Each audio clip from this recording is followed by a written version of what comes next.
الحمد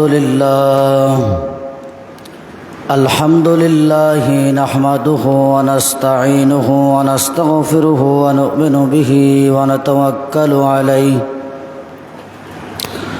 ونعوذ بالله من شرور أنفسنا ومن سيئات أعمالنا من يهده الله فلا مضل له ومن يضلل فلا هادي له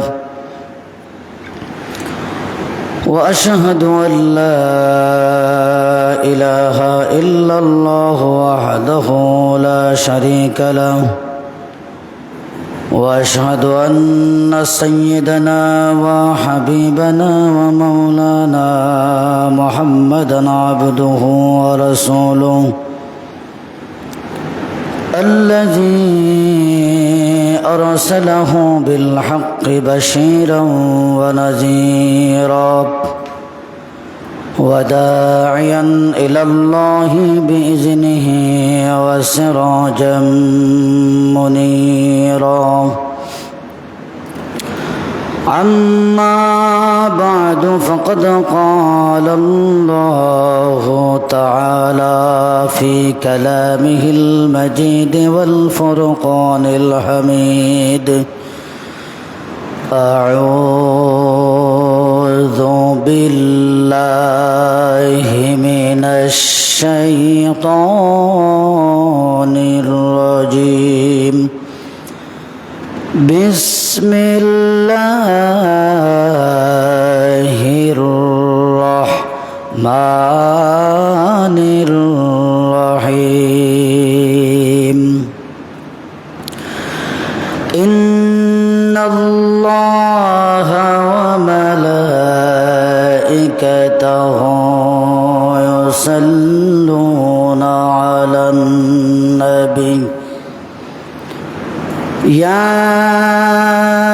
أيها الذين آمنوا صلوا عليه وسلموا تسليما একটু মহব্বতে সবাই পড়ি আল্লাহুম্মা সাল্লি আলা سيدنا مولانا محمد وعلى آله سيدنا مولانا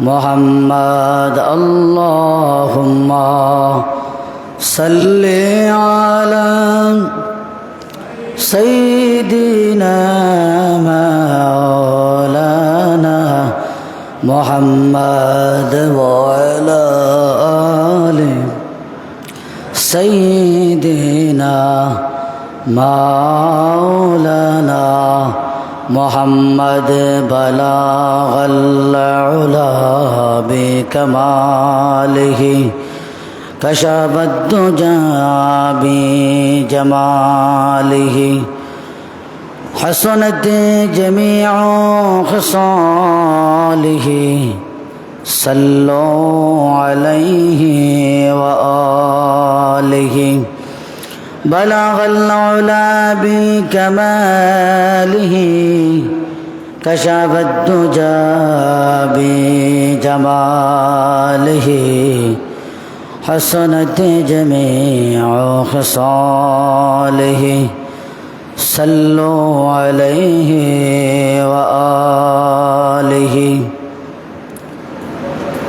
قدرت کی تماشا ہے مدینہ کی گلی میں جنت کی نمونہ ہے مدینہ کی گلی میں بلغ العلا بکمالہ کشف الدجى بجماله حسنت جميع خصاله صلوا عليه প্রতি বছরের আওয়াজ হয় এই ওয়াজের নেয় এই বছর ওয়াজ হইতে হবে তো সম্মত জানাই ভাগ করে ফলে তাইলে গত বছর তারা মানছিল আপনার চাটু কোন সাধনে পাইব গো তোমায় দয়াল নবীজি কোন সাধনে পাইব তোমায় কোন সাধনে পাইব তোমায় গো নবীজি কোন সাধনে পাইব তোমায়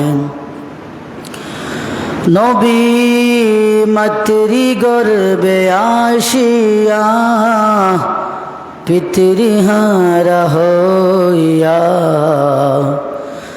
নবী মাতৃ গর্বে আসিয়া পিতৃহারা হইয়া এতিম রূপে আসিলেন দোহরায় গো নবীজি কোন সাধনে পাইব তোমায় কোন সাধনে পাইব তোমায় গো নবীজি কোন সাধনে পাইব তোমায় নবীর ওই পবিত্র মুখে দুধ খাইলেন যার বুকে নবীর ওই পবিত্র মুখে দুধ খাইলেন যার বুকে ধন্য হইলেন বিবি হালিমায় গো নবীজি কোন সাধনে পাইব তোমায় কোন সাধনে পাইব তোমায় গো নবীজি কোন সাধনে পাইব তোমায় নবীর কালিয়ার বেশে মা খাদিজার দেশে নবীর কালিয়ার বেশে মা খাদিজার দেশে ছড়ান বকরি বহন জঙ্গলায় ও গো নবীজি কোন সাধনে পাইব তোমায় কোন সাধনে পাইব তোমায় গো নবীজি কোন সাধনে পাইব তোমায় ঐতিহ্যবাহী দিগলি রামপুর কেন্দ্রীয় জামে মসজিদে আগত সম্মানিত মুসল্লিয়ানে কেরাম মুরব্বিয়ানে আজম নওজোয়ান ভাইরা পর্দার অন্তরালে থাকা সম্মানিতা মা এবং বোনেরা মহান আল্লাহ রাব্বুল আলামিনের শাহী দরবারে লাখো কোটি শুকর যে মহান আল্লাহ রাব্বুল আলামিন আজকের এই পবিত্র শুক্রবার আমাদেরকে আল্লাহর ঘর পবিত্র মসজিদে আসার এবং বসার তৌফিক দিয়েছেন। আমরা মহান আল্লাহ রাব্বুল আলামিনের দরবারে শুকর আদায় করে সবাই পড়ি আলহামদুলিল্লাহ। আরেকটু জোরে সুরে পড়ি আলহামদুলিল্লাহ। আল্লাহ রাব্বুল আলামিনের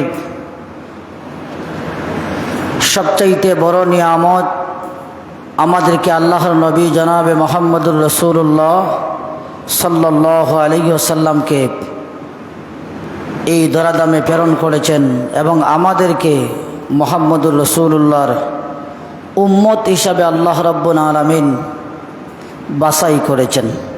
আলহামদুলিল্লাহ বলুন। আমাদের সৌভাগ্য এত বেশি যে অন্যান্য নবীরা পয়গম্বররা আমার নবীর উম্মত হওয়ার জন্য আল্লাহর কাছে দরখাস্ত করেছেন। দানিয়াল আলাইহিস সালাতু ওয়াস সালাম বলা হয় তিনি একজন নবী ছিলেন। আল্লাহর কাছে দরখাস্ত করেছেন, আল্লাহ আমাকে আখিরি জামানার পয়গম্বর জনাবে মোহাম্মদুর রসুল্লাহ সাল্লাল্লাহু আলাইহি ওয়াসাল্লামের উম্মত বানাইয়া এই দুনিয়ায় আবার প্রেরণ করুন। সুবহানাল্লাহ বলুন। আল্লাহ রাব্বুল আলামিন বললেন, দানিয়াল তোমার এই দরখাস্ত মঞ্জুর হবে না, কারণ তুমি একবার দুনিয়াতে চলে এসেছো, আর একবার আসার কোনো সুযোগ নাই। হযরতে দানিয়াল আলাইহিস সালাতু ওয়াস সালাম আল্লাহর কাছে দরখাস্ত করেন, আল্লাহ তাহলে আমি মরার পরে আমার লাশটা আপনি অক্ষত রেখে দিবেন, আমি মরার পরে আমার লাশ অক্ষত রেখে দিবেন, শেষ নবীর উম্মত যেন আমার লাশটাকে তাদের হাত দিয়ে দাফন করার সুযোগ হয়। সুবহানাল্লাহ বলুন। আমি যদি নবীর উম্মত না হতে পারি, নবীর উম্মতের চুয়াটা যেন আমার গায়ে লাগে, নবীর উম্মতের হাতটা যেন আমি দানিয়ালের গায়ে লাগে। সুবহানাল্লাহ বলুন। রসুল পাক সাল্লাল্লাহু আলাইহি ওয়াসাল্লাম জীবনের শেষ দিকে কোনো একটা সময় সাহাবায়ে কেরামদেরকে বললেন, ইরাক যখন বিজয় হবে তোমরা দানিয়ালের লাশ খুঁজবে। দানিয়ালের লাশ অক্ষত অবস্থায় আছে। যে দানিয়ালের লাশ সর্বপ্রথম খুঁজে পাবে তাকে জান্নাতের সুসংবাদ দিবে। সুবহানাল্লাহ বলুন। যে দানিয়ালের লাশ খুঁজে বের করবে তাকে জান্নাতের সুসংবাদ দিবে। ইরাক যখন বিজয় হলো, আবু মুসা আশআরী রাদিয়াল্লাহু তাআলা আনহু তিনি খুঁজতে লাগলেন দানিয়ালের লাশ কোথায় পাওয়া যায়। দানিয়ালের লাশ যেহেতু রাসূলুল্লাহ বলেছেন, যে ব্যক্তি দানিয়ালের লাশ খুঁজে পাবে তাকে জান্নাতের সুসংবাদ দিবে, এই আশায় তিনি দানিয়ালের লাশ খুঁজতে লাগলেন।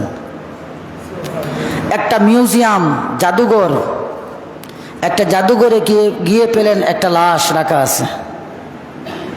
লাশের কাছে একটা চিঠি লেখা আছে। একজন মানুষ পাহারা দিচ্ছে লাশটাকে খাটের উপরে। দানিয়ালের ব্যাখ্যা দিয়েছেন, নাক ছিল 1 হাত লম্বা, 1 হাত লম্বা নাক, বিশাল বড় মানুষ দানিয়াল আলাইহিস সালাতু ওয়াস সালাম। সুবহানাল্লাহ বলুন। আবু মুসা আশআরীর দানিয়ালের হাঁটু পর্যন্ত আবু মুসা আশআরীর মাথা পৌঁছেছে। আবু মুসা আশআরীর মাথা পর্যন্ত, মাথা যতটুকু উঁচা দানিয়ালের হাঁটু ততটুকু উঁচা, আস্তা বডি তো এখনো বাকি আছে। সুবহানাল্লাহ বলুন। বিশাল বড় লাশ।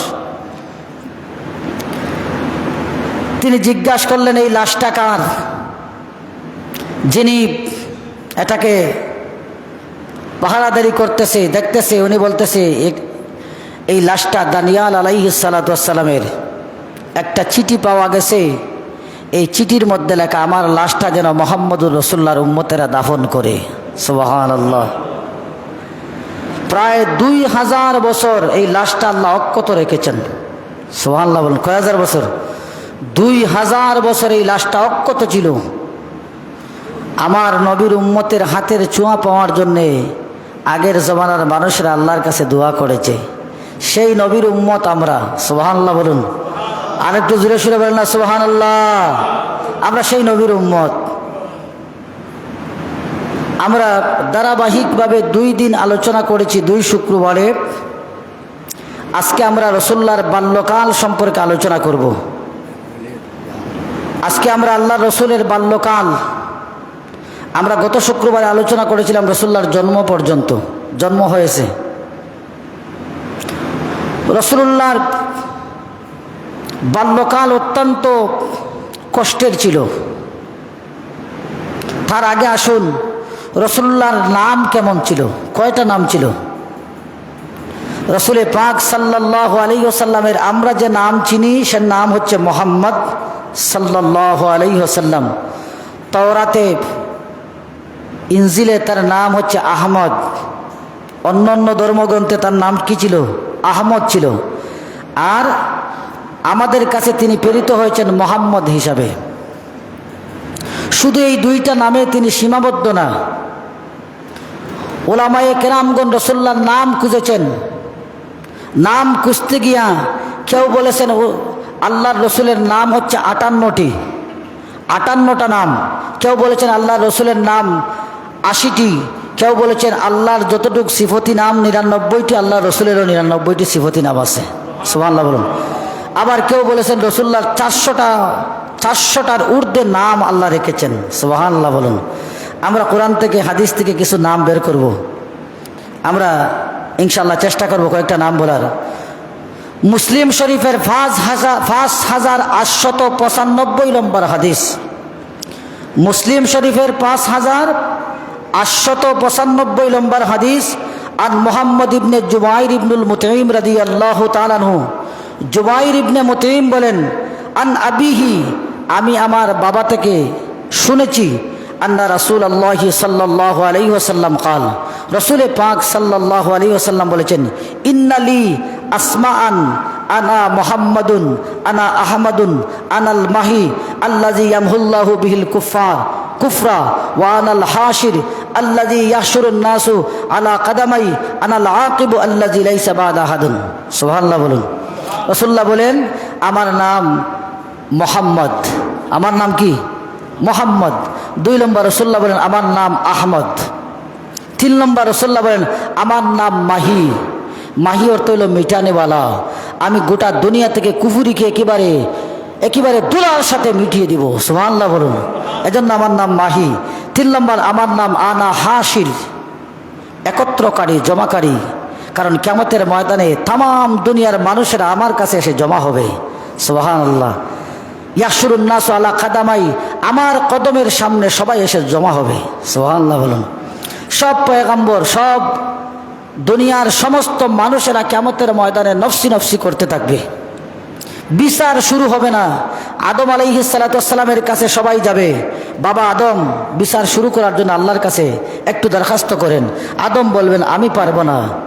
ইব্রাহিম আলাইহিসসালামের কাছে যাও, ইব্রাহিম আলাইহিসসালাম বলবেন, আমি পারবো না। মুসার কাছে যাও, মুসা আলাইহিসসালাম বলবেন, আমি পারবো না। ঈসা আলাইহিসসালামের কাছে যাও, ঈসা আলাইহিসসালাম বলবেন, আমি পারবো না। মুহাম্মদুর রাসূলুল্লাহর কাছে যাও। সুবহানাল্লাহ বলুন। যখন রাসূলুল্লাহর কাছে যাওয়া হবে, রাসূলুল্লাহ বলবেন, আনা লাহা, আমি আজকে উপযুক্ত, আমি আল্লাহর কাছে বিচারের জন্য আল্লাহর কাছে সুপারিশ করবো। আল্লাহ বিচার কার্য শুরু করবেন। সুবহানাল্লাহ বলুন। এজন্য রাসূলুল্লাহ বলেন, আনাল হাসির, আমি একত্রকারী। কারণ আল্লাযী ইউহশারুন নাসু ইয়াউমাল আলা কাদামাই, কিয়ামতের ময়দানে সব মানুষ আমার কাছে এসে ভিড় জমাবে। আমি আল্লাহর কাছে বলবো, আল্লাহ বিচারটা শুরু করেন। সুবহানাল্লাহ বলুন। আনাল আকিব, আমি সমাপ্তকারী। আনাল আকিব, আমি সমাপ্তকারী, চূড়ান্ত। আল্লাযী লাইসা বা'দাহু আহাদান, আমার পরে কোনো নবী নাই। সুবহানাল্লাহ। তাহলে এখানে পাইলাম মুহাম্মদ, আহমদ, মাহি, হাশির, এরপরে আকিব। ওয়াকাদ সাম্মাহুল্লাহু রাউফুর রহিম। এরপরে মুসলিমের হাদিসে তিনি বলেন, আল্লাহ আমার আরও 2টা নাম রাখছেন, একটা হচ্ছে রাউফ আর একটা হচ্ছে রহিম। সুবহানাল্লাহ বলুন। আল্লাহর নামও রহিম, আমার রাসূলুল্লাহর নামও রাহিম। সুবহানাল্লাহ বলবেন না? আর একটু জোরে বলে সুবহানাল্লাহ। আমার রাসূলুল্লাহর নাম রাউফুর রহিম।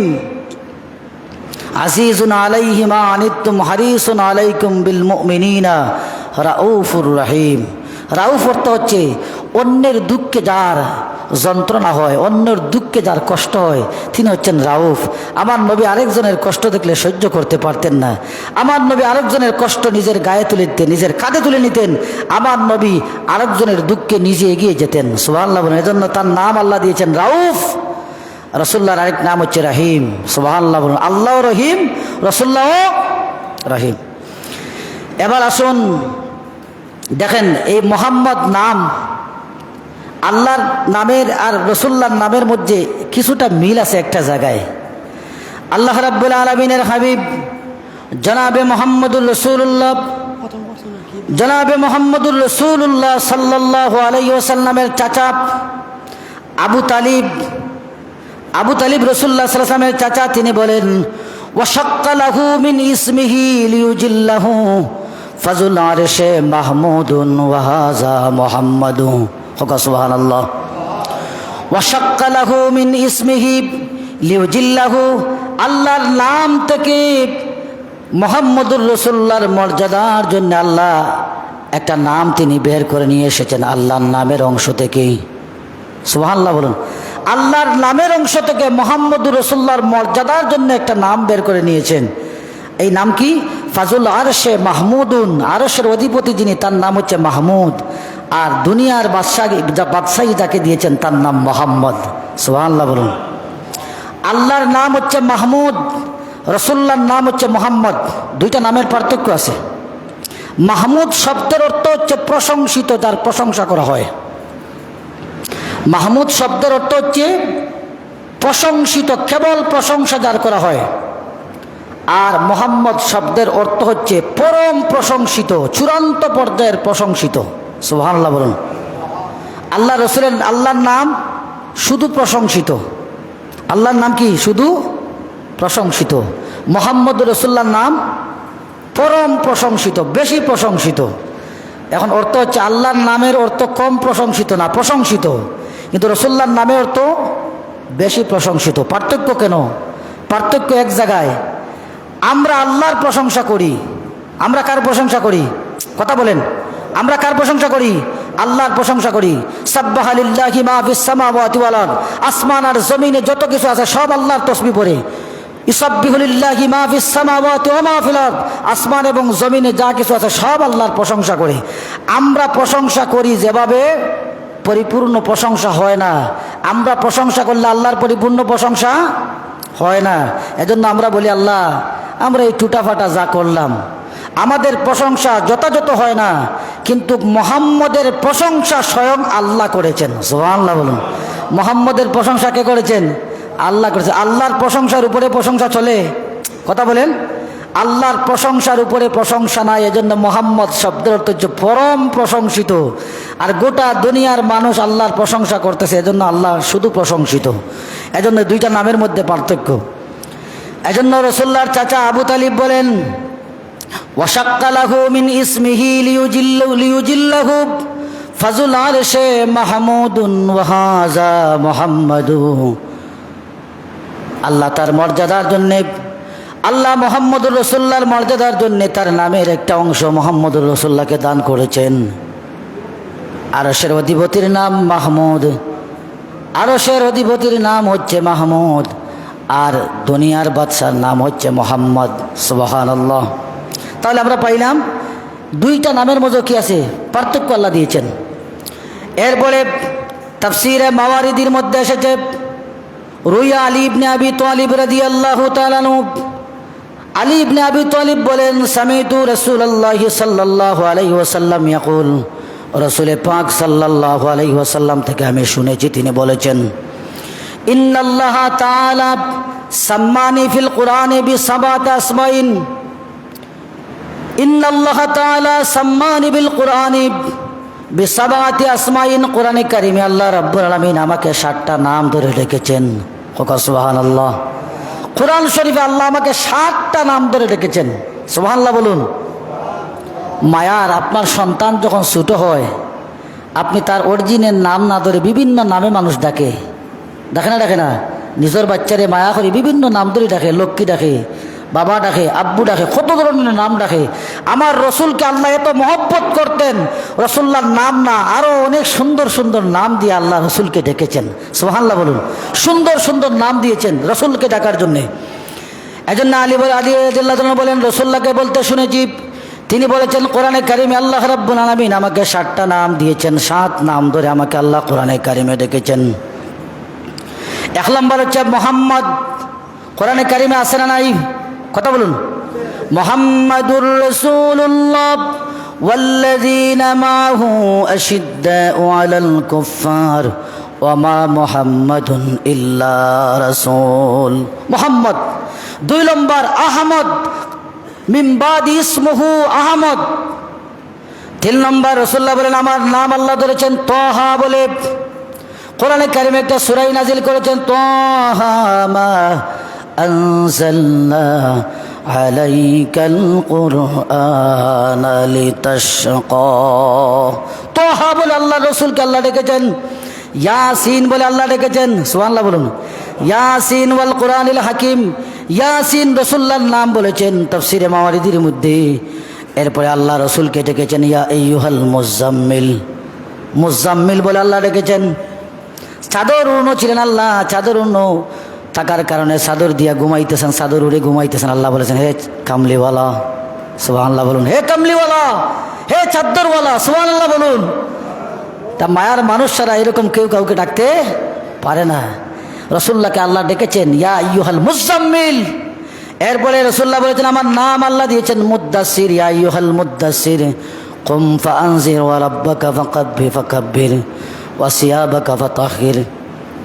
এরপরে রসুল্লাহ বলেন, আমার নাম আল্লাহ দিয়েছেন আব্দুন, আব্দুন বলে আল্লাহ আমাকে ডেকেছেন, সুবহানাল্লাহ বলুন, আব্দুল্লাহ, আব বলে আল্লাহ ডেকেছেন। ওয়া ইন কুনতুম ফি রাইবিম মিম্মা নাযালনা আলা আবদিনা আসসালামু আলাইকা আইয়ুহান নবী আশহাদু আল্লা ইলাহা ইল্লাল্লাহ ওয়া আশহাদু, আমরা এইভাবে বলি যে অনেক জায়গা আছে মুহাম্মাদুন আবদুহু ওয়া রাসূলুহু, মুহাম্মাদুন আবদুহু আশহাদু আন্না মুহাম্মাদান আবদুহু ওয়া রাসূলুহু। আল্লাহ রসুল বলেন আমাকে আল্লাহ আব্দুল্লাহ বলে ডেকেছেন, আল্লাহর বান্দা বলে ডেকেছেন, সুবহানাল্লাহ। তাহলে কয়টা নাম পাইলাম? 7টা। এই জায়গায় কয়টা? মোহাম্মদ, আহমদ, তোহা, ইয়াসিন, মুজাম্মিল, মুদ্দাসির, আব্দুল্লাহ, আরো 7টা নাম। রসুল্লাহ বলেন এখানে 5টা নাম আছে, নতুন 5টা নাম।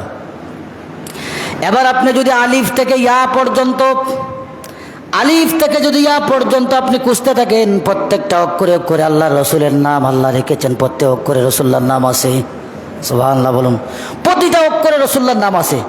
আলিফ দিয়ে যদি আপনি খুঁজেন তাহলে আহমদ, আহমদ আগেই বলেছে, আলিফ দিয়ে যদি বলেন আহমদ, শুধু আহমদ না, আলিফ দিয়ে আল উম্মি, উম্মি রসুল্লাহর একটা নাম। হুয়াল্লাযী বাসা ফিল উম্মিয়িনা রাসূলাম, সুবহানাল্লাহ বলুন। উম্মি শব্দের অর্থ কি? এক শ্রেণীর নাস্তিক টাইপের, মুরতাদ টাইপের এক শ্রেণীর মানুষ, মুসলমান নামদারি এক শ্রেণীর কুলাঙ্গার বলে রসুল্লাহ উম্মি মানে রসুল্লাহ মূর্খ, নাউজুবিল্লাহ বলুন। উম্মি মানে বলে রসুল্লাহ মূর্খ।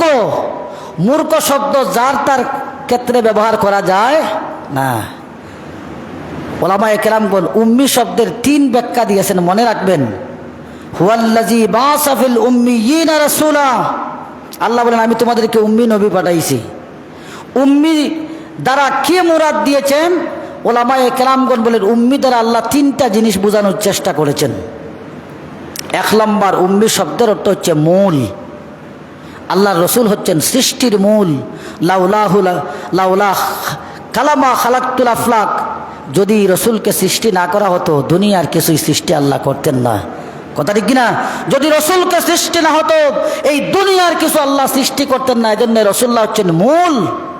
2 নম্বর, রসুল্লাহর বাড়ি উম্মুল কুরা। রসুল্লাহর বাড়ি কোথায়? উম্মুল কুরা। উম্মুল কুরা, মক্কা শহরকে উম্মুল কুরা বলা হয়। মক্কাকে আল্লাহ কোরআন শরীফে মাক্কা বলেছেন, মক্কাকে আল্লাহ কোরআন শরীফে বাক্কা বলেছেন, মক্কাকে আল্লাহ কোরআন শরীফে ওয়াহাজাল বালাদিল আমিন বলেছেন, মক্কাকে আল্লাহ উম্মুল কুরা বলেছেন, সুবহানাল্লাহ বলুন। মক্কাকে আল্লাহ কয়টা নাম দিয়েছেন? 7টা। মক্কাকে আল্লাহ কোরআন শরীফে কয়টা নাম দিয়েছেন? মক্কা, বাক্কা, উম্মুল কুরা, বালাদিল আমিন। তো রসুল্লাহর বাড়ি উম্মুল কুরা, এজন্যে রসুল্লাহ উম্মি। গোমিনগঞ্জ বাড়ি হইলে গোমিনগঞ্জি, সাতক বাড়ি হইলে সাতকি, ডাকাত বাড়ি হইলে ডাকাইয়া, চিটাগাং বাড়ি হইলে চিটাগাঙ্গি, কুমিল্লার বাড়ি হইলে কুমিল্লা, নানি। সুতরাং রসুল্লাহর বাড়ি কোথায় ছিল? উম্মুল কুরায়, এজন্য রসুল্লাহকে বলা হয় উম্মি। 3 নম্বর, রসুল উম্মি ওই দৃষ্টিতে দুনিয়ার কোনো মানুষের কাছে রসুল্লাহ শিক্ষা গ্রহণ করেন নাই। রসুল্লাহ দুনিয়ার কোনো মানুষের কাছে শিক্ষা গ্রহণ, রসুল্লাহ ওস্তাদ ছিলেন স্বয়ং আল্লাহ। জিবরিল আমিনের মাধ্যমে আমার রসুলকে পড়াইছেন। এজন্য রসুল্লাহ বলেন বয়স্তু মুআল্লিমান, আমি তোমাদের কাছে শিক্ষক হিসাবে প্রেরিত হয়েছে, সুবহানাল্লাহ বলুন। জ্ঞান না হলে শিক্ষক হওয়া যায়? কথা বলেন না আপনারা, জ্ঞান না হলে শিক্ষক হওয়া যায়? হওয়া যায় না। রসুল্লাহ বলেন আমি শিক্ষক হিসাবে প্রেরিত হয়েছি, সুবহানাল্লাহ বলুন। তো শিক্ষক হইতে হইলে আগে কি হওয়া লাগে? শিক্ষা গ্রহণ করা লাগে। আল্লাহর রসুলকে আল্লাহ যে পরিমাণ শিক্ষার দরকার সবগুলা দিয়েই আল্লাহ পাঠাইছেন, সুবহানাল্লাহ। এই জন্য রসুল্লাহ উম্মি, দুনিয়ার কোনো শিক্ষকের কাছে রসুল্লাহ পড়েন নাই। রসুল্লাহ যদি পড়তেন, এমনি অনেক অভিযোগ রসুল্লাহর উপরে আছে। 1-2টা কবিতার মতো রসুল্লাহ কথা বলেছেন। কাফিররা বলছে রসুল্লাহ কবিতা পারতেন, এজন্য কোরআন শরীফ তিনি বানাইছেন। একজন শিক্ষকের কাছে বললেই কথা আসতো, উনি তো আগেই পড়ছে, উনি কোরআন শরীফ কিভাবে এই নতুন একটা দাপে কোরআন বলা লাগে এটা উনি ওই জায়গা থেকে শিক্ষা গ্রহণ করছেন। এজন্য আল্লাহ কারো কাছে আমার রসুলকে ছাত্র বানান নাই, গোটা দুনিয়ার মানুষের কাছে আমার রসুলকে ছাত্র বানান নাই। ছাত্র ছিলেন স্বয়ং আল্লাহর। সুবহানাল্লাহ বলুন। কারণ সবগুলা ওহির মাধ্যমে জেনেছেন, ওমা ইয়ান্তিকু আনিল হাওয়া ইন হুয়া ইল্লা ওয়াহয়ুন ইউহা। আমার রসুল কিছু বলেন নাই, সব বলেছেন ওহির মাধ্যমে। সুবহানাল্লাহ বলুন। তাহলে রসুল্লাহর নাম পাইলাম আলিফ দিয়া আহমদ, আলিফ দিয়া উম্মিব, আলিফ দিয়া আবুল কাসিম, আলিফ দিয়া আবু তাহির, আলিফ দিয়া ইমামুল মুরসালিন, আলিফ দিয়া ইমামুল মুত্তাকিন। সুবহানাল্লাহ বলুন। 2 নম্বর রসুল্লাহ যদি বা দিয়ে আপনি তুকান তাহলে রসুল্লাহর নাম হচ্ছে বা দিয়ে বাশির, বাশিরাও ইন্না আরসালনাকা বিল হাক্কি বাশিরাও ওয়া নাযীরা। বা দিয়ে যদি আপনি খুঁজেন তাহলে বাদরুন, বাদরুন শব্দের অর্থ হচ্ছে পূর্ণিমার চাঁদ। আনতাল্লাযী মিন নূরিকাল বাদরু ইকতাসাব ওয়াশ-শামসু মুশরিকাতুম বিনূরি বাহাকা। ইমাম আবু হানিফা বলেন, তোমার নূরে চন্দ্র নূরি, সূর্য তোমার নূরের দ্বারা রাত্র দিনে আলো বিলায় ফর্সা করে জগৎ সারা। সুবহানাল্লাহ বলুন। আসমানের চাঁদ আর সূর্য আমার নবীর নূর থেকে আলো পেয়েছে। সুবহানাল্লাহ বলুন।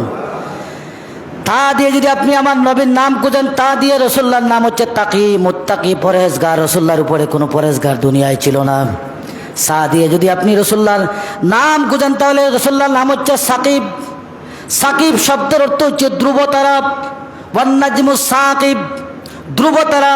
সা দিয়া রসুল্লাহর নাম হচ্ছে সানিয়াসনাইন ইজ হুমা ফিল গারিজ ইয়াকুলু লিসাহিবিহি লা তাহজান ইন্নাল্লাহা মা'ানা। সানিয়াসনাইন।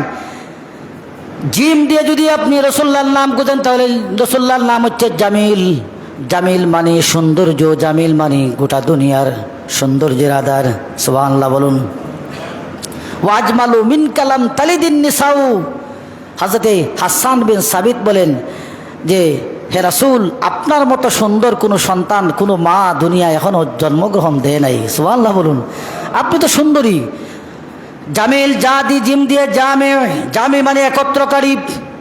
হা দিয়ে যদি আপনি রসুল্লাহর নাম খুঁজেন তাহলে হা দিয়ে হা দিয়ে হামিদ, হামিদ মানে প্রশংসাকারী। হা দিয়ে হানিফ, হানিফ মানে নির্ভেজাল, শিরিক থেকে মুক্ত। হা দিয়ে হাবিবুল্লাহ, আল্লাহ রসুলের একটা লকব হাবিবুল্লাহ। সুবহানাল্লাহ বলুন। খা দিয়ে যদি আপনি রসুল্লাহর নাম খুঁজেন তাহলে খা দিয়ে খাতামুন নবিয়িন, খাতামুল মুরসালিন, খাতামুল আম্বিয়া। মা কানা মুহাম্মাদুন আবা আহাদিম মির রিজালিকুম ওয়ালাকিন রাসূলুল্লাহি ওয়া খাতামান নবিয়িন। দাল দিয়ে যদি আপনি রসুল্লাহর নাম খুঁজেন তাহলে দাইয়ান ইলাল্লাহ, দাইয়ান ইলাল্লাহ, আল্লাহর দিকে মানুষকে আহ্বান করেছেন। ওয়া দাইয়ান ইলাল্লাহি বিইজনিহি ওয়া সিরাজাম মুনীরা। জাল দিয়ে যদি আপনি রসুল্লাহর নাম খুঁজেন তাহলে জাকিব। জাকি শব্দের অর্থ হচ্ছে মেধাবী, জ্ঞান সম্পন্ন, প্রচণ্ড মেধার অধিকারী। যা দিয়া যদি আপনি খুঁজেন তাহলে জাকির, আল্লাহ রসুল ছিলেন আল্লাহর জিকিরকারী। সুবহানাল্লাহ বলুন। রা দিয়ে যদি আপনি রসুল্লাহর নাম খুঁজেন তাহলে রাহমাতাল লিল আলামিন, ওয়া মা আরসালনাকা ইল্লা রাহমাতাল লিল আলামিন। রা দিয়ে যদি আপনি খুঁজেন রাউফুর রহিম, হারিসুন আলাইকুম বিল মুমিনিনা রাউফুর রহিম। যা দিয়ে যদি আপনি রসুল্লাহর নাম খুঁজেন তাহলে জাইরুল জান্নাত, জান্নাত দর্শনকারী। রসুল্লাহ নিজে জান্নাত দেখে এসেছেন। সিন দিয়া যদি রসুল্লাহর নাম খুঁজেন তাহলে সাইয়্যিদুল মুরসালিন। সুবহানাল্লাহ বলুন। সিরাজাম মুনীর, আমার নবীর নাম সিরাজাম মুনীর। সুবহানাল্লাহ। শিন দিয়া যদি আমার নবীর নাম খুঁজেন তাহলে রসুল্লাহর নাম হচ্ছে শাফিউল মুজনিবিন। কিয়ামতের ময়দানে গুনাহগারদের দিকে কি তিনি শাফায়াত করে আল্লাহর দরবার থেকে ছুটিয়ে জাহান্নাম থেকে মুক্ত করে জান্নাতে নিয়ে যাবেন।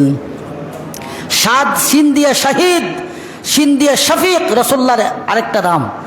সাদ দিয়ে যদি আপনি রসুল্লাহর নাম খুঁজেন তাহলে সদিক। রসুল্লাহর নাম হচ্ছে সদিক। সাহিবুল কাউসার, ইন্না আতাইনাকাল কাউসার ফাসাল্লি লিরাব্বিকা ওয়ানহার ইন্না শানিয়াকা হুয়াল আবতার। সাহিবুল কাউসার মানে কাউসারের মালিক। সুবহানাল্লাহ। কিয়ামতের ময়দানে কাউসারের মালিকানা কারাতে থাকবে? কথা বলেন না। কারাতে? রসুল্লাহর হাতে থাকবে। আবু বকর বরবেন, গ্লাসের মধ্যে বরবেন, উমরের হাতে দিবেন, উমর রসুল্লাহর হাতে দিবেন। রসুল্লাহ উম্মতকে নিজ হাতে হাউজে কাউসারের পানি পান করাইয়া কলিজার সমস্ত তৃষ্ণাকে তিনি নিবারণ করার চেষ্টা করবেন। কারণ হাউজে কাউসারের পানি একবার যে এক গ্লাস খাবে কিয়ামত আর জীবনে কখনো তৃষ্ণা লাগবে না। সুবহানাল্লাহ বলুন। এ সাহিবুল কাউসার আমার নবী দাঁত দিয়ে রাসূলুল্লাহ দামিন, রাসূলুল্লাহ জামিনদার।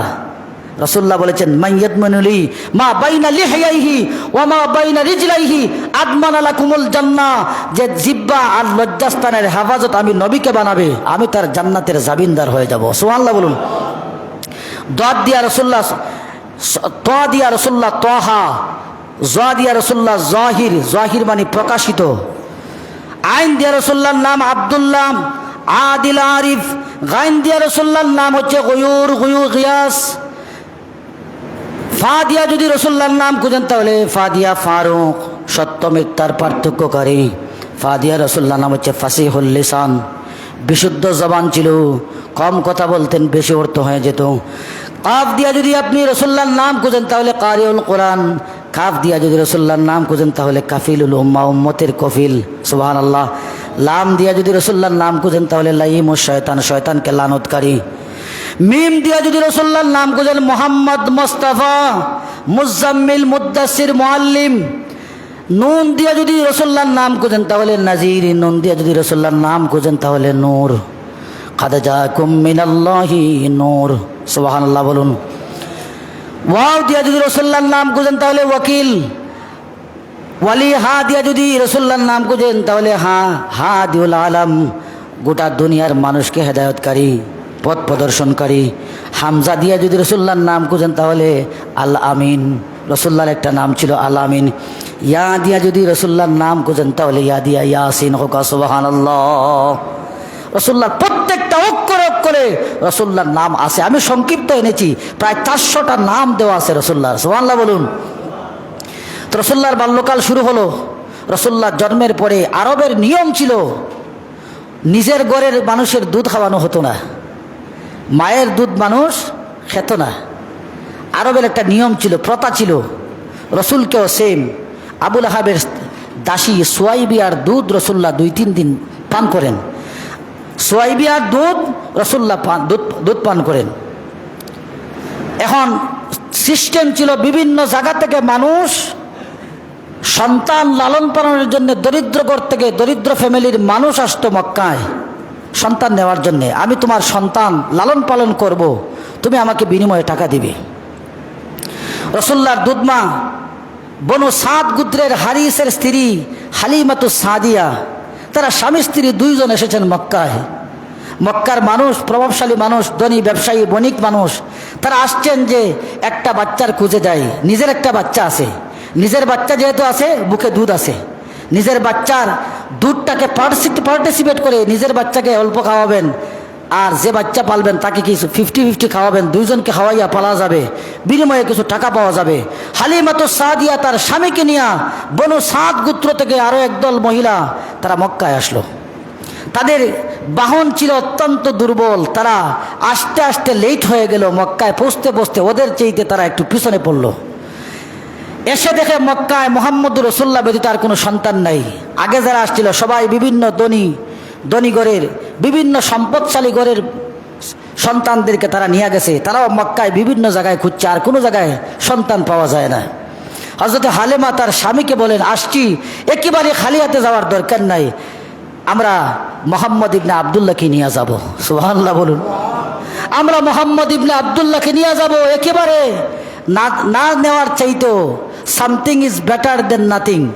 যে নাই মামুর চাইতে খানা মামু ভালো, যে আমরা কিছুই পাইলাম না, একজন নিয়ে যায়, একেবারে খালি হাতে যাব কিভাবে। আসলে তো তার ভাগ্য ভালো।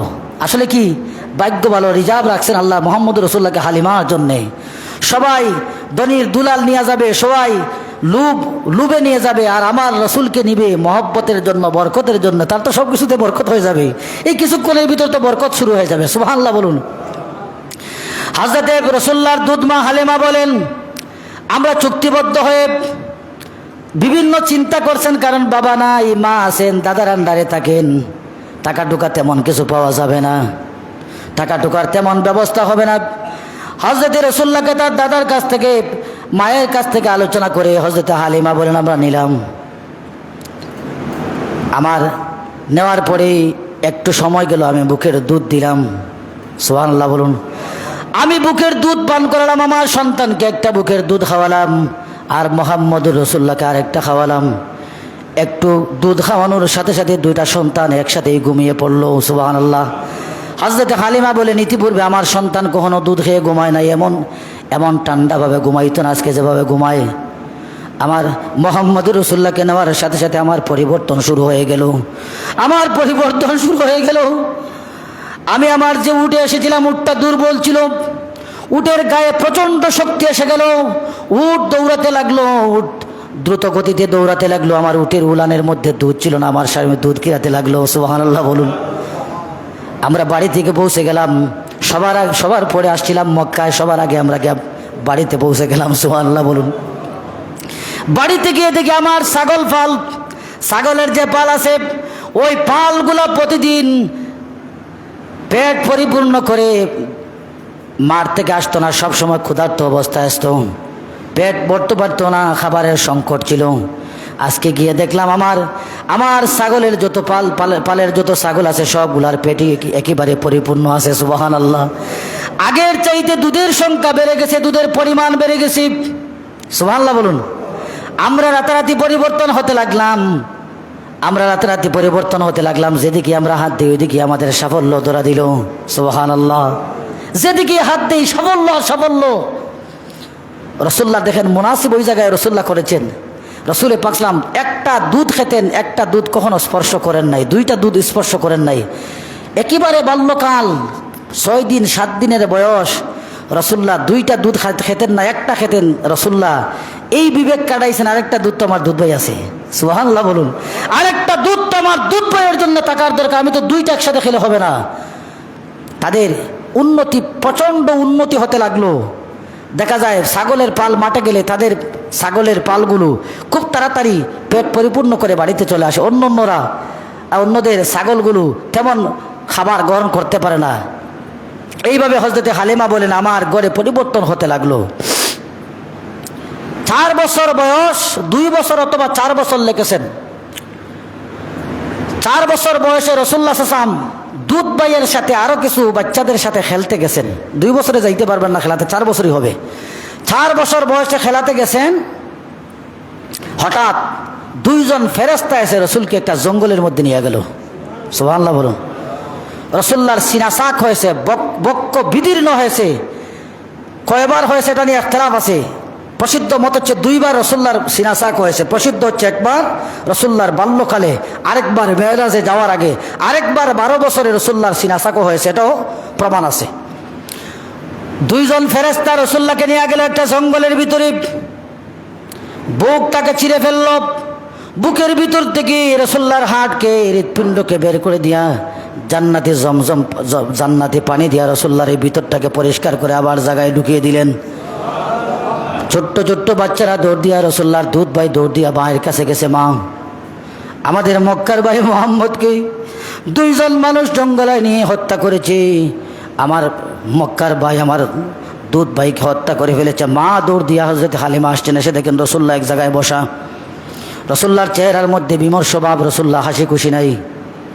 এই ঘটনার পরে হালিমা চিন্তা করলেন, পড়ার সন্তান আমরা মক্কায় নিয়ে যাব, আমরা এই সন্তানটাকে আর পালবো না, যেহেতু তার উপর একটা সমস্যা তৈরি হয়ে গেছে, আমরা চলে দিব, আমরা মায়ের কাছে দিয়া দিব। সুবহানাল্লাহ বলুন।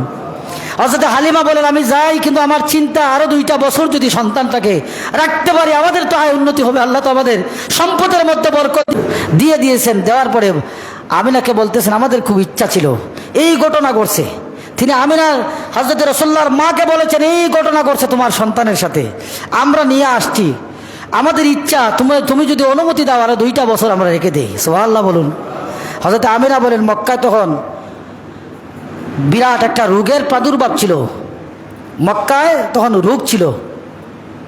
হযরত আমিনা বলেন আরো 2টা বছর রাখো আমার সন্তানকে। সুবহানাল্লাহ বলুন। 6 বছর বয়সে রাসূলুল্লাহকে মক্কায় নিয়ে আসলেন মায়ের কাছে।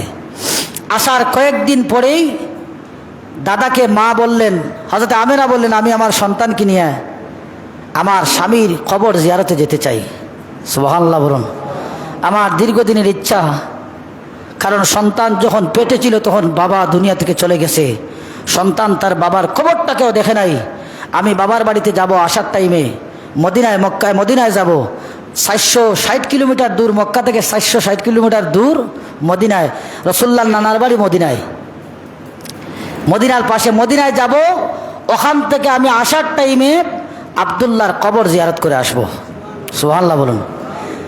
হযরত রসুল্লাহর দাদা, মা এবং রসুল্লাহ আর দাসী উম্মে আয়মন, এই তিনজন। উম্মে আয়মন রসুল্লাহর আবদুল্লাহর খেজমত করেছেন, আমেনার খেজমত করেছেন, রসুল্লাহরও খেজমত করেছেন। সুবহানাল্লাহ বলুন। রসুলের পাক সাল্লাম তারা তিনজন, 2 জন মহিলা, ছোট্ট বাচ্চা 6 বছরের মোহাম্মদুর রসুল্লাহ, 3 জনকে বিদায় দিয়ে দিয়েছেন। 1 মাস তিনি তার বাবার বাড়িতে দেখছেন।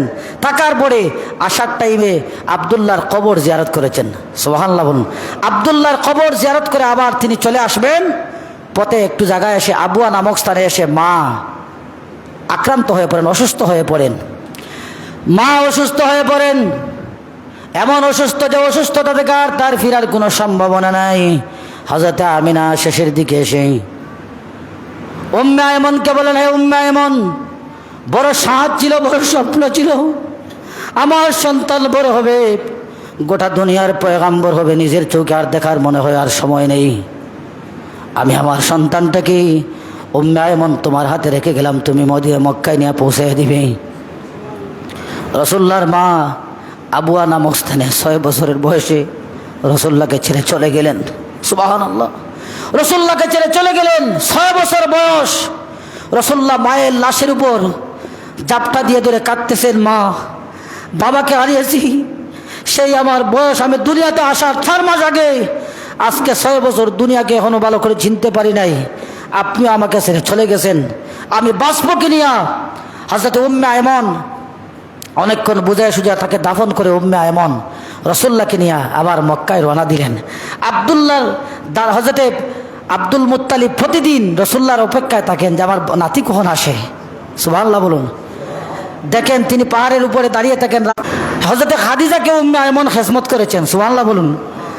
আবদুল্লাহর খেজমত করেছেন, আমিনার খেজমত করেছেন, রসুল্লাহর খেজমত করেছেন, হযরতে খাদিজারও খেজমত করেছেন উম্মে আয়মন। রসুল্লাহ বলেন, উম্মে আয়মন আমার মায়ের পরে মা। আমি সেই 6 বছর থেকে উম্মে আয়মনের হাতে আমার দায়িত্ব ছিল। আমার উম্মে আয়মন আমাকে দেখাশোনা করতেন, উম্মে আয়মন সব কিছু আমার মেনটেন্স করে নিতেন। সুবহানাল্লাহ বলুন। মায়ের মতো উম্মে আয়মন আমাকে লালন পালন করেছেন। তো প্রিয় হাজিরিন, আমরা শেষ করে দিব, সময় তো প্রায় শেষ। এরপরে রসুল্লাহ 2 বছর থাকলেন দাদার কাছে। 6 বছর থেকে 8 বছর পর্যন্ত 2 বছর দাদার স্নেহে থাকার পরে রসুল্লাহর দাদাও চলে গেলেন দুনিয়া ছেড়ে। দাদা যখন চলে যান, রসুল্লাহর বিভিন্ন চাচা আছেন, হামজা আছেন, আবু তালিব আছেন, এরপরে আপনার এই আরো বিভিন্ন চাচারা আছেন, আব্বাস রাদিয়াল্লাহু তাআলা আনহু আছেন, আবু তালিব, আব্দুল মুত্তালিব, সবাইকে ডাকলেন যে আমার যদি মৃত্যু হয় আমার এই নাতির দায়িত্ব তোমরা কে নিবে। হামজা এসে বলেন, আমার সন্তান নাই, আমাকে দিয়ে দাও। রসুল্লাহর দাদা বললেন, তুমি সন্তান নাই, সন্তানের এই মর্মই তুমি বুঝবে না। এইভাবে একজন আসেন, একজন এক একটা প্রস্তাব করেন, রসুল্লাহ দাদা সবাইকে আউট করে দেন। সর্বশেষ আবু তালিব কিন্তু অভাবী মানুষ, বিশাল সব অনেক সন্তান সন্ততি আবু তালিব রাদিয়াল্লাহু তাআলা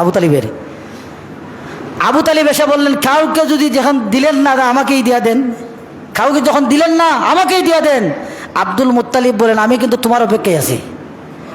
সুবহানাল্লাহ বলুন। আমি কিন্তু তোমার অপেক্ষায় আছি, তোমার হাতে আমি আমার নাতিকে সুপর্দ করে যেতে চাই। সুবহানাল্লাহ বলুন। কারণ তোমার সন্তান আছে, তোমার সন্তানের সাথে আমার নাতিও বড় হতে অসুবিধা হবে না। সুবহানাল্লাহ বলুন। এই যে 8 বছর থেকে হযরত আবু তালিব, রসুল্লাহর দাদা চাচা আবু তালিব দায়িত্ব নিয়েছিলেন 52 বছর পর্যন্ত।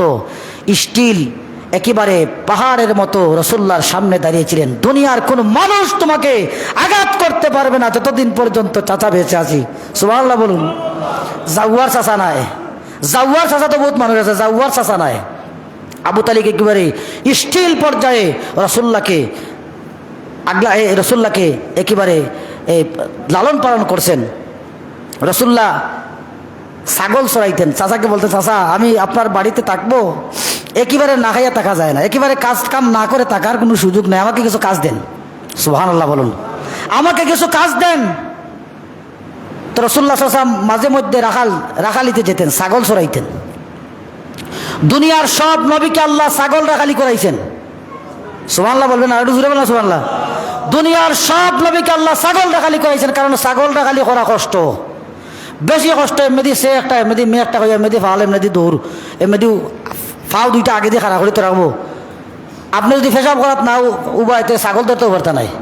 ছাগল রাখালি করা খুবই কঠিন। আল্লাহ আগে কঠিন জিনিসকে রাখালি করাইয়া রাসূলুল্লাহ প্রত্যেক নবীকে আল্লাহ ধৈর্য ধারণের শিক্ষা দিয়েছেন। সুবহানাল্লাহ বলুন। কারণ উম্মত এগুলো এমনি মারবো, এগুলো এমনি মারবো, এগুলো এমনি মারবো। এক ইমাম সাহেবের এক গাঁর মানুষের নাতাবুতা করে যাওয়া দিন, কথা কই না।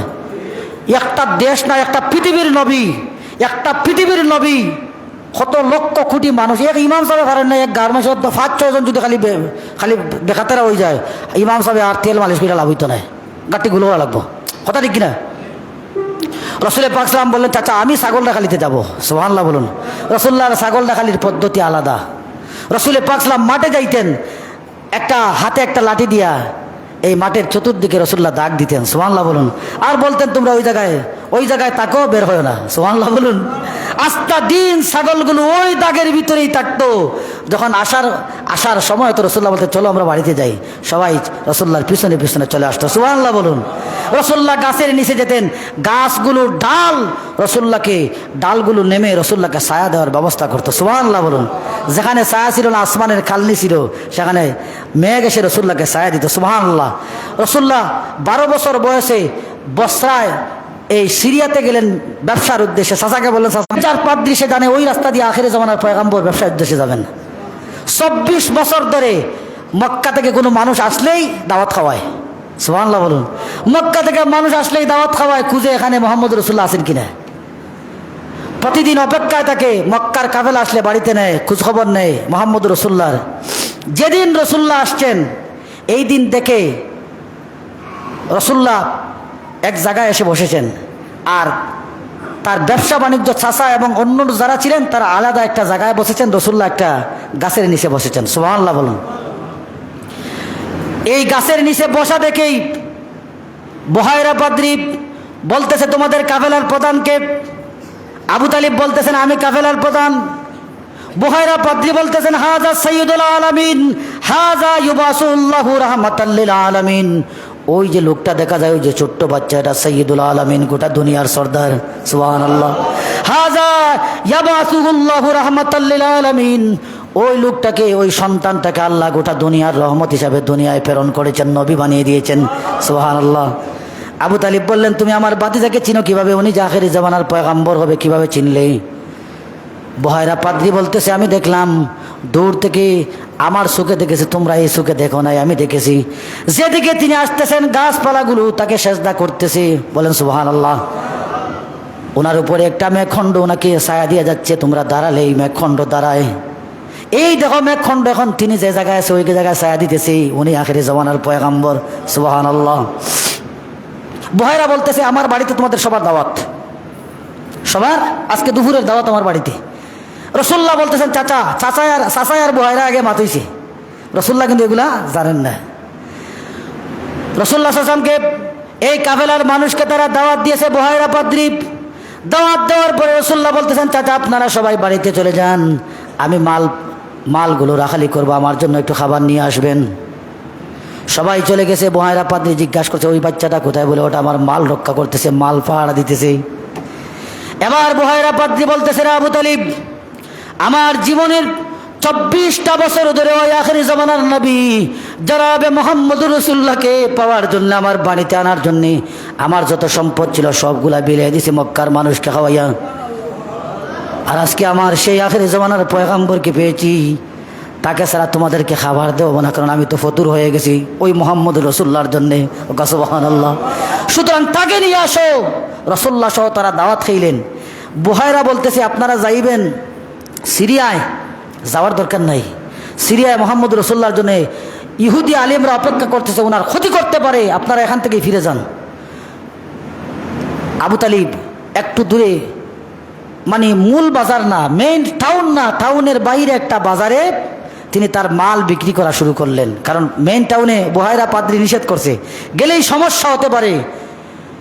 তিনি সেখানে এমন ব্যবসা হয়েছে যে অন্য অন্য বছর যে পরিমাণ ব্যবসা হয় তার চাইতে অনেক অনেক গুণ বেশি আল্লাহ ব্যবসায় বরকত দিয়েছেন, সুবহানাল্লাহ। তো প্রিয় হাজিরিন, রাসূলুল্লাহর এই জীবন অত্যন্ত সুন্দর এবং কষ্টময় একটা জীবন। আমরা রাসূলুল্লাহর বাল্যকাল সম্পর্কে আলোচনা করলাম তৃতীয় শুক্রবার, চতুর্দশ আমরা আগামী সপ্তাহে ইনশাআল্লাহ রাসূলুল্লাহর নবুয়তের সময়কার আলোচনা আমরা ইনশাআল্লাহ করবো। আল্লাহ যেন তৌফিক দান করেন, সবাই বলুন আমিন। সাল্লাল্লাহু আলা সাইয়্যিদিনা ওয়া মাওলানা মুহাম্মদ ওয়া আলা আলিহি ওয়া আসহাবিহি ওয়া সাল্লাম। আপনারা পঞ্চায়েতের পক্ষ থেকে আমার একটা জিনিস হয়েছে, প্রত্যেক বছর আপনারা কেন ওয়াজ হয় মসজিদের পক্ষ থেকে না, মসজিদের পক্ষ থেকে সংস্থার পক্ষ থেকে ওয়াজ হয়। এই বছর ওয়াজ